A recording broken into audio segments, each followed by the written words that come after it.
Hello everybody, welcome to That's Football. We all like a Man City crisis video, and what better way to start the week than to talk about Kevin De Bruyne potentially leaving to Saudi Arabia. Escaping the sinking ship, some might say, because this is a football club, as we spoke about a couple of days ago, that is facing a pivotal season that could lead, in a worst case scenario, to relegation and mass departure. Could Kevin De Bruyne and other players be getting out ahead of it? I mean, somebody actually described it to me. If you've ever seen In-Betweeners where Will shits in the pool and everyone's running out, that will basically be the Etihad next summer if they face these charges and are found guilty. So what is the story? Well, yesterday, I think it was Al Etihad from Saudi Arabia had apparently agreed terms with Kevin De Bruyne. The backstory to this, Kevin De Bruyne will be 34 next. He's out of contract in a year's time. And there's always been that openness from De Bruyne over the last few months about moving to Saudi Arabia. In fact, just before the Euros, he did an interview about it, obviously fully aware that he's only got a year left on his contract. Since then, we've had Fabrizio Romano come out and say it's not true. He hasn't agreed terms at the moment. But Manchester City do have a decision to make on Kevin De Bruyne. And Manchester City players have a decision to think themselves. What they'll have in their contract, if they're anybody intelligent that had been aware that these charges were there, and they would have put something in their contracts, Vardial, etc. We don't know whether they have a relegation clause or something like that.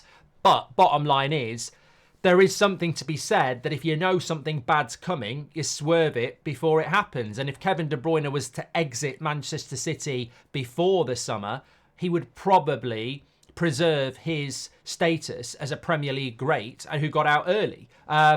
I don't know about that. We don't know whether Man City will get found guilty, do we either? But certainly, I think that this is one to keep an eye on, because for Manchester City, Pep Guardiola has shown a tendency to remove players probably before you think he would. Raheem Sterling, Jesus, Zinchenko, Mahrez, Gundogan. Players have gone probably before even Sir Alex Ferguson used to get rid of his prime United players or good United players. So, you know, Guardiola's not opposed to making a big decision, and maybe he will make that big decision on De Bruyne with 1 year left on his contract. Be a big loss. I mean, I think when you look at De Bruyne, I mean, how big a loss do you think De Bruyne would be to Manchester City? I think it would be huge. I know he missed half the season, but in the second half of the season, I just remember that game at St James's Park where Newcastle were winning 1-0. Eddie Howe was sort of playing this, you know, park the bus system and countering. And then they just brought De Bruyne on, who sort of went in between the defence and the midfield and just, you know, basically won them the game. I think they won it 2-1 in the end. It was a lovely ball into, was it Bob? Or I can't remember who it was who scored the goal for Man City. I forget these things. But yeah, De Bruyne is not forgettable. He is an absolute icon of that Manchester City side, and he's, you know, will go down as one of the best ever Premier League midfielders. So I still think he has a hell of a lot to offer Manchester City, and I would be surprised if he did go. I mean, maybe Man City are so wealthy that they can afford to just let him run his contract down and he goes next summer. But then again, as you know, as a Man United fan, we're looking at Casemiro, and we know the only place that you're going to get any money for him is Saudi Arabia. So if De Bruyne was to go to Saudi Arabia, even with a year left on his contract, Manchester City would be looking at doing some amazing business for their books again, wouldn't they? Because they'd probably be asking for as much as £100 million. So I think it's, I certainly think it's an interesting one to keep an eye on. And I think it would be indicative of Manchester City in a way, wouldn't it? If De Bruyne was to leave, nobody knew that at the end of last season. And even as a Manchester United fan, I'm not saying I'd stand up and applaud him, but, you know, it would have been nice to know if that was going to be the case, that last season was his last season. I'm not saying we all, you know, recreate a statue or anything like that, but I'm sure Man City fans would have liked to have given him a send-off, considering what he's been for them.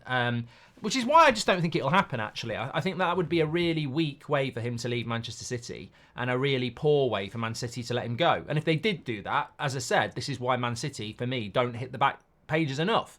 The only time Man City ever seem to hit the back pages or the headlines is if it's something to do with them potentially being found guilty for cheating. So look, I don't think it will happen, but financially for Manchester City, you could look at it and go, with that £100 million, we can go and buy Wirtz or somebody else. We've already got Foden who can basically do that role.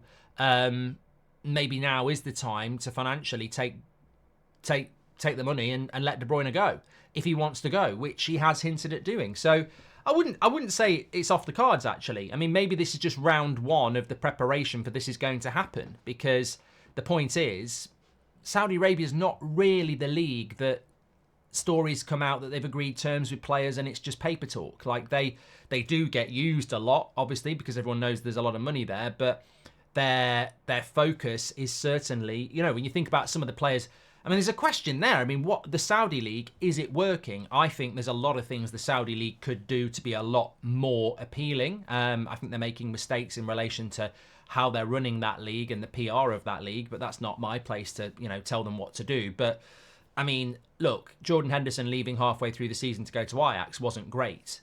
St. Maximin, who was a very good player in the Premier League, who wasn't 35, was in the Saudi League. He's now going to be playing in Turkey. There's a few players that just seem to go there for a year and then they're out of it. And I think that's a bad look for the Saudi League, because it sort of goes, well, yeah, you know, they go there for life-changing money and they barely stay there a year. So, you know, there is a bit of an identity crisis with the Saudi League, but they do want to bring in players that are still considered to be at the top of their game. And Kevin De Bruyne in the Saudi League would be a real catch for them, wouldn't he? So, look, I think there's something in it.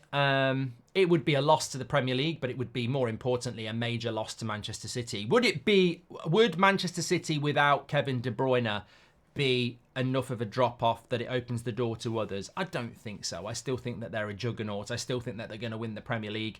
And, you know, the flip side of this is that if Kevin De Bruyne does go, financially, they're not cooking the books, are they? They'll get £100 million of money straight into that, which is just pure profit. I mean, his contract's basically up, isn't it? So you talk about pure profit on young players, but De Bruyne's right at the end of his contract. So that'll just be £100 million on their books. With their amazing revenue anyway, it just makes them even more of a juggernaut financially. As a football club, where Man City are at the moment is miles ahead of everybody else. So I don't think it would be the end of Man City just because they lose Kevin De Bruyne. Just like I don't think it will be the end of Man City if Pep Guardiola goes at the end of next season, which I think he might. You know, I think that, you know, I wanted to say that De Bruyne, if he goes this summer or next summer, Pep, who I think will go next summer. It's all building towards next summer for Man City, isn't it? And what will we know next summer? Exactly what I spoke about a couple of days ago. This court case starts in November and we will have a result by the end of the season. And if that result goes against Manchester City, then the exodus will be like people jumping out of the pool when someone's shit in it. Let's be clear. That will happen. Anyway, get your comments in below. What are your thoughts on De Bruyne to Saudi Arabia? Is it the right time? What would it mean for the league? What would it mean for Man City? And what would it mean to you in relation to De Bruyne? Just how good was he? Is De Bruyne up there, realistically, in the Scholes, Lampard, Gerrard debate? For me, he is, but he's not clear. Get your comments in below. I'll speak to you all in a bit.